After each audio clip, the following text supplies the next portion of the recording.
महाभारत के बाद कैसे खत्म हुआ श्री कृष्ण सहित पूरा यदुवंश। 18 दिन चले महाभारत के युद्ध में रक्तपात के सिवाय कुछ हासिल नहीं हुआ।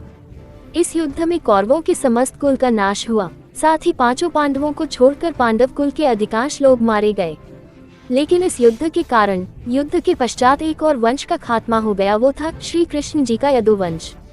पौराणिक कथा के अनुसार जरासंध द्वारा प्रजा पर होने वाले अत्याचारों को रोकने के लिए भगवान श्री कृष्ण मथुरा को छोड़कर चले गए थे। श्री कृष्ण ने समुद्र किनारे अपनी एक दिव्य नगरी बसाई। इस नगरी का नाम द्वारका रखा।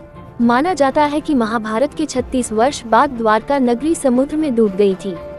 महाभारत युद्ध की समाप्ति के बाद जब युधिष्ठिर का राजतिलक हो रहा था, तब कौरवों की माता गांधारी ने महाभारत युद्ध के लिए श्री कृष्ण को दोषी ठहराते हुए श्राप दिया कि जिस प्रकार कौरवों के वंश का नाश हुआ है, ठीक उसी प्रकार 36 साल बाद श्री कृष्ण आपके यदुवंश का भी नाश होगा। भगवान श्री कृष्ण जानते थे कि गांधारी के श्राप समय आने अवश्य ही सत्य होगा, इसलिए 36 साल बाद विनाशकाल आने से पहले श्री कृष्ण यदुवंशियों को लेकर द्वारका के प्रयास क्षेत्र में आ गए थे। यदुवंशी अपने साथ अन्न भंडार भी ले आए थे।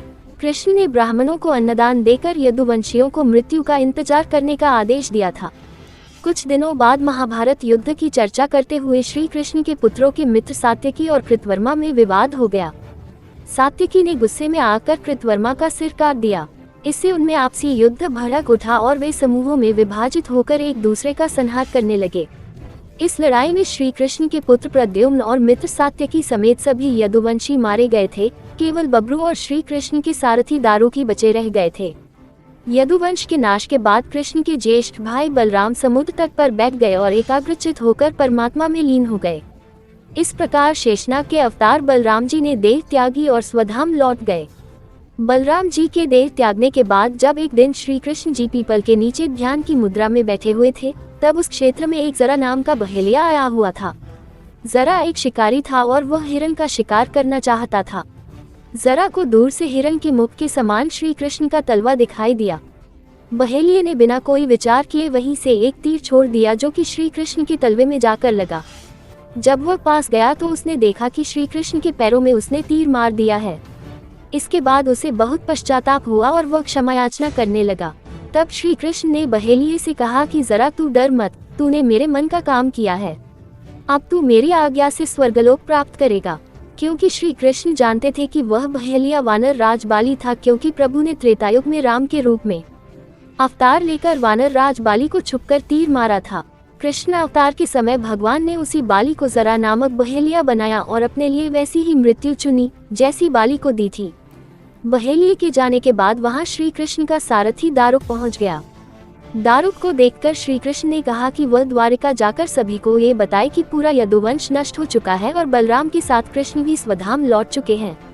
अतः सभी लोग द्वारिका छोड़ दो, क्योंकि ये नगरी अब जलमग्न होने वाली है। मेरे माता पिता और सभी प्रियजन इंद्रप्रस्थ को चले जाएं। ये संदेश लेकर दारुक वहां से चला गया। इसके बाद उस क्षेत्र में सभी देवता और स्वर्ग की अप्सराएं, यक्ष, किन्नर, गंधर्व आदि आए और उन्होंने श्री कृष्ण की आराधना की।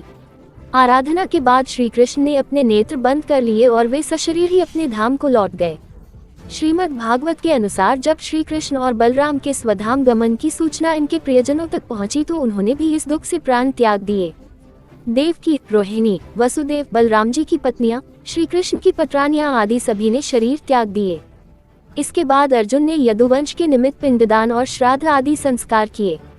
इन संस्कारों के बाद यदुवंश के बचे हुए लोगों को लेकर अर्जुन इंद्रप्रस्थ लौट आए। इसके बाद श्री कृष्ण के निवास स्थान को छोड़कर शेष द्वारिका समुद्र में डूब गई। श्री कृष्ण के स्वधाम लौटने की सूचना पाकर सभी पांडवों ने भी हिमालय की ओर यात्रा प्रारंभ कर दी थी।